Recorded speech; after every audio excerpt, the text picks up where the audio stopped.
Hello সবাইকে, শুভ সকাল। এই যে ব্যস্তময় সকাল,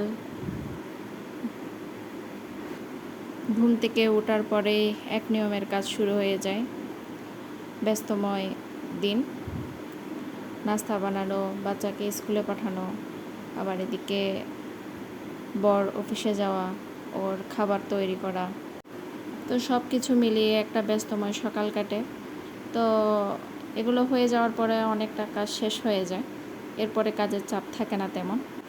এখানে অবশ্যই সকালের জন্য নাস্তা বানিয়েছি, রুটি, আর রুটির সাথে খাওয়ার জন্য একটা মসুর ডালের তরকারি করেছি। তো সকালবেলা তো চা অবশ্যই মাস্ট লাগবে। আমার কেন জানি মনে হয় সকালের এক কাপ চাই শরীরের অনেকটা ক্লান্তি দূর করে। তো এখানে আমাদের জন্য চা বানিয়ে নিচ্ছি। তাই আমার ভিডিওটা আপনাদের কেমন লেগেছে কমেন্ট করে জানাবেন। টাটা।